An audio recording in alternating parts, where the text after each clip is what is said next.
Mel Harris, Garbagemanpiper. Well, we're in the workshop, my garage. I'm teaching my 626 Sienna Savinelli 9mm, and in it I am smoking the Solani Virginia flake with Perique and a little bit of honey topping. That was full when this is the first tin of, I've smoked probably 100 grams of this since I got it the last 3 weeks. And it's been my tobacco of choice. So, busy day. Now, busy, lazy kind of day. I had one thing to do on the honeydew project list and knocked it out. And pretty much the rest of the day was mine. So I sat down, spread out a towel, and I cleaned 1, 2, 3, 4, 5, 6, 7, 8, 9, 10, 11. Didn't get to this one. 12 pipes. Just kind of took my time, reamed them out. They were pretty much, most of them were about 7 or 8 of them were my daily smokers, but 3 of them I really been chooching hard on. And that was basically these. This is a Savinelli Naked that I did the little bit. Now that I got the buffer and everything, I can shine that up. Got that all cleaned up. And my TPI Custom and my TPI Custom. Basically what I do, let me show you the tool I use. Simple, just keep it simple. And what I like about it is basically the way that is when it's down, that is the thickness that I use in the 626. I just sit over the trash can and ream it out. And the bigger ones, it'll open up when it's like this. So you can kind of put it in the bowl and then fit it. Simple tool. Guys, reaming pipes does not have to be difficult or intimidating. So we reamed them out, got the Brillo pipe cleaners, did the stummels and laid them all out. And I basically do the stems first, and then I flip the stem the opposite direction so I know I've cleaned it. And then I go in and do the stummels, and once I've cleaned them both, put them together, put them in the rack. So anyways, that was nice and relaxing. And then I've been working on a vacuum cleaner just to have out here, vacuum off some of the carpets and whatnot. And we had one, it wasn't sucking very well. So last weekend I tore it apart and needed a certain tool to get it all the way apart and really clean it good. So got it up and running, and the FedEx guy shows up. That's a good sign. So I'm going to share with you what he brought me. And guys, I'm so stoked because this is the first real piece of the puzzle for me.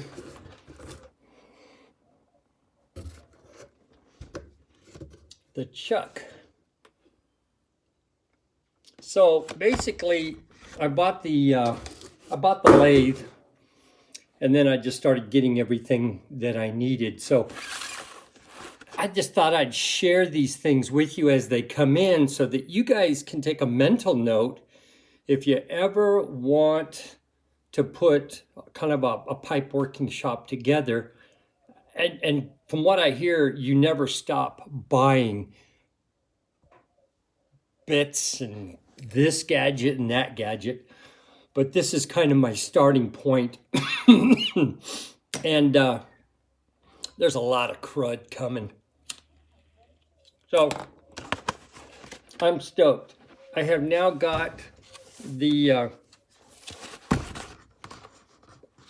chuck.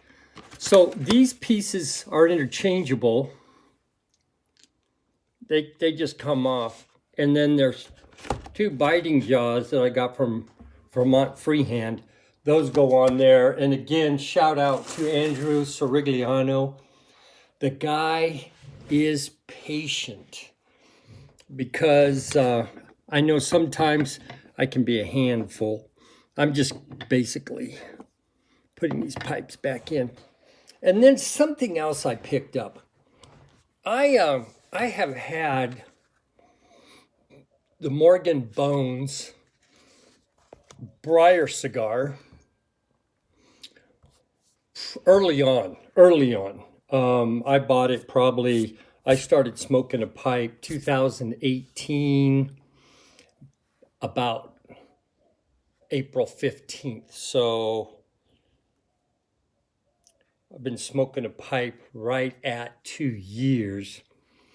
And the first month, I didn't know what the heck I was doing. And I started watching YouTube. May 15th is when I started basically watching channels. I didn't start presenting until like July 31st of 2018. All that being said, this was an early on purchase that first summer, and it basically comes with a bit like this, which in my opinion, I don't know. So they just came out with the 9mm bit. Now, I'm still not happy with this. You can see what I deal with. I basically need this down because I clinch further out. I clinch further on the pipe. I mean, that much of the bit's in my mouth, you know, a good 3/4 inch of it is in my mouth because I clinch back here. So pretty much, dang, what is that? Where's my...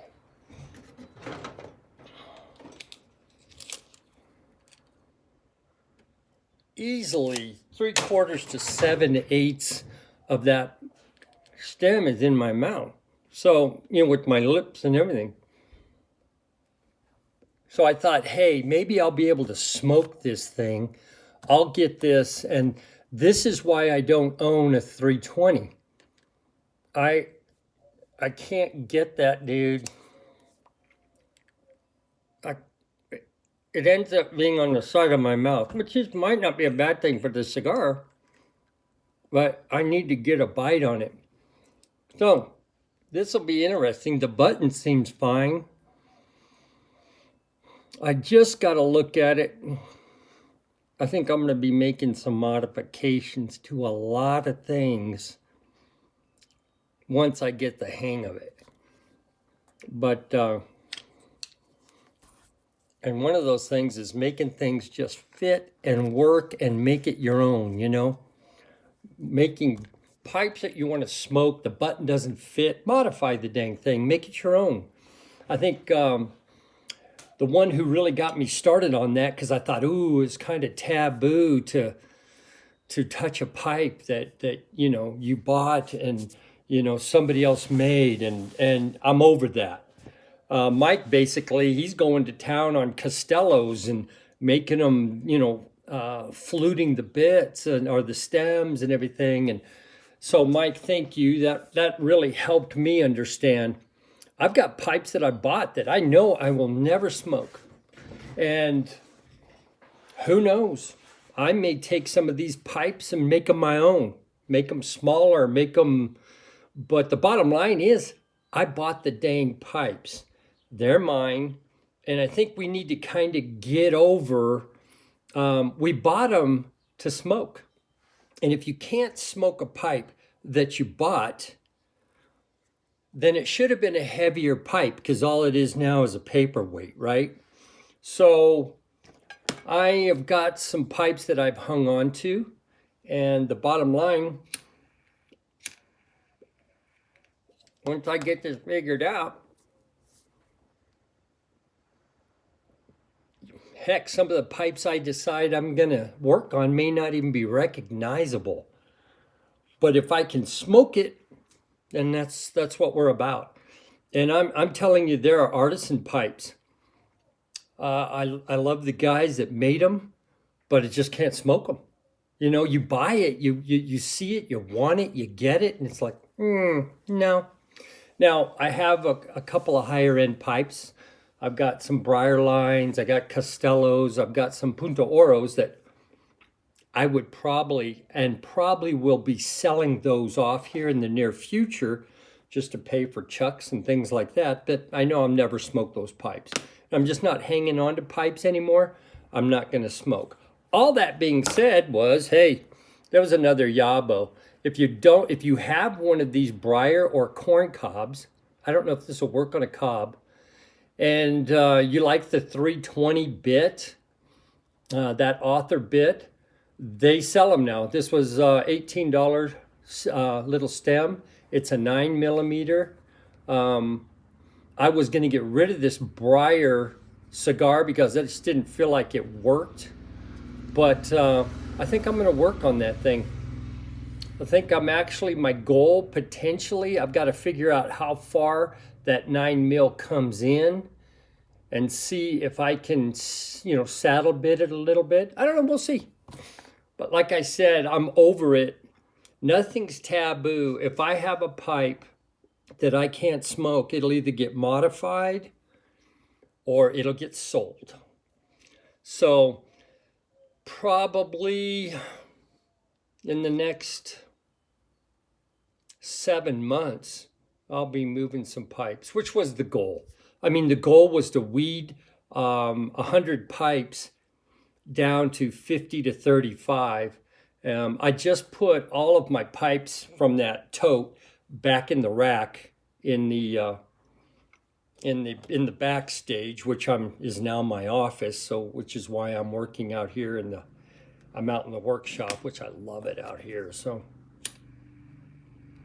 anyways, thought I would share as the stuff comes in. You'll see, and I'll explain where it goes and whatnot. But that you can't do anything with that lathe making a pipe without that chuck. So I'm stoked. Listen, Mel Harris, Garbagemanpiper, saying, sweet chicken, baby. Y'all have a great Resurrection Sunday and be safe out there.